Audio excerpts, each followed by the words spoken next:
Bismillah, Assalamualaikum warahmatullahi wabarakatuh. Alhamdulillah wassalatu wassalamu ala rasulillah. Amma ba'd. Kaum muslimin dan muslimat yang dirahmati Allah subhanahu wa ta'ala, alhamdulillah kita sudah memasuki awal bulan Muharram. Dan di bulan ini kita perbanyak ibadah kepada Allah subhanahu wa ta'ala.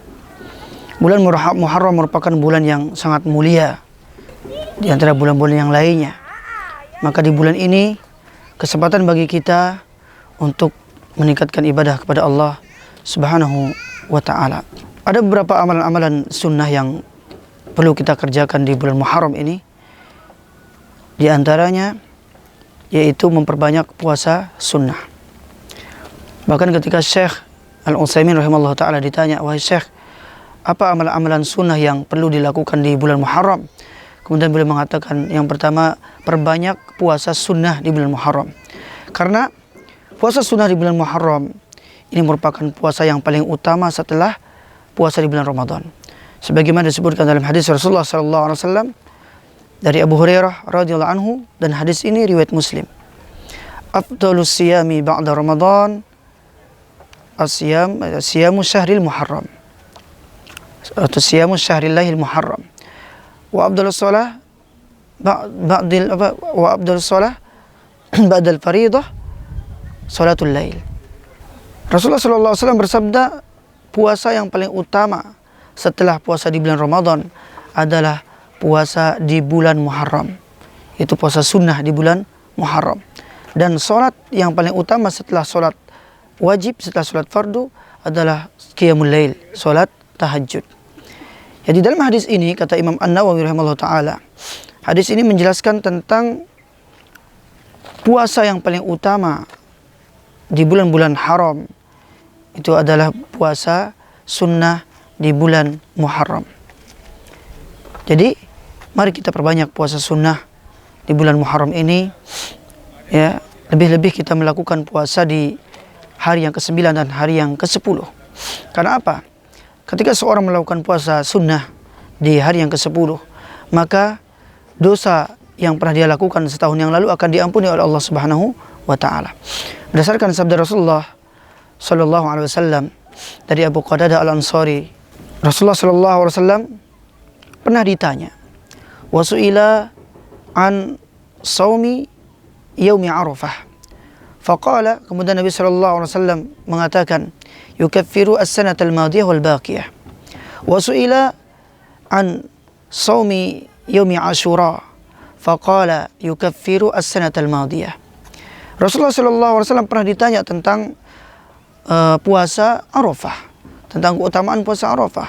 Kemudian Rasulullah sallallahu alaihi wasallam mengatakan puasa Arafah itu bisa menghapuskan dosa setahun yang lalu dan dosa tahun yang akan datang. Kemudian Rasulullah ditanya tentang puasa Ashura. Lalu Rasulullah SAW mengatakan puasa Ashura itu bisa menghapuskan dosa setahun yang lalu.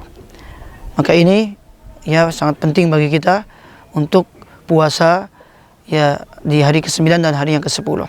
Nah, kenapa seorang itu dianjurkan untuk puasa di hari yang ke-9 dan di hari yang ke-10? Supaya tidak tasyabuh dengan puasanya orang-orang Yahudi. Yang mana pada masa jahiliyah itu orang-orang Yahudi ya berpuasa hanya di tanggal 10 Muharram saja. Ya, kemudian Rasulullah sallallahu alaihi wasallam ya supaya tidak menyerupai orang-orang Yahudi, Rasulullah melengkapi puasanya dengan puasa di hari yang ke-9. Karena di antara hikmah kenapa seorang dianjurkan untuk puasa di hari ke-9 dan hari ke-10 supaya tidak menyerupai atau tidak tasyabuh dengan orang-orang Yahudi. Bahkan di dalam madhab Abu Hanifah itu memakruhkan ketika seorang puasa hanya di tanggal 10 Muharram saja.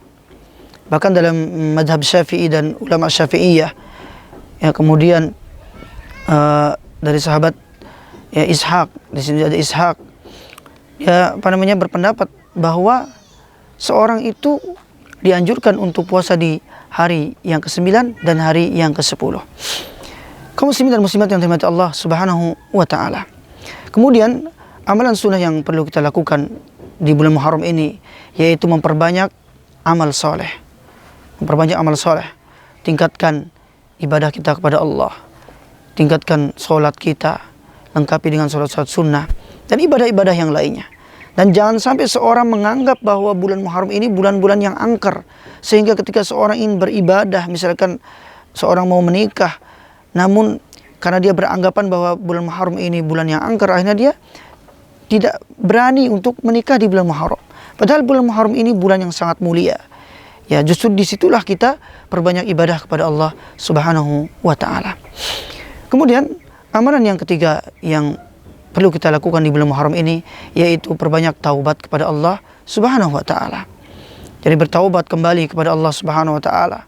Mungkin yang dulunya pernah berbuat salah, berbuat dosa, baik dosa kecil maupun dosa besar, di bulan Muharram ini kita perbanyak taubat kepada Allah Subhanahu wa ta'ala.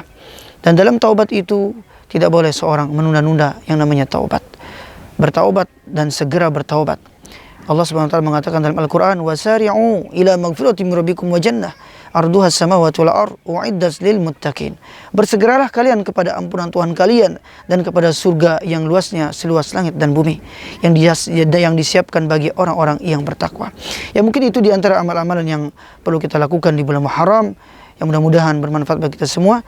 Subhanakallahumma wa bihamdika asyhadu an la ilaha illa anta astaghfiruka wa atubu ilaik. Wassalamualaikum warahmatullahi wabarakatuh.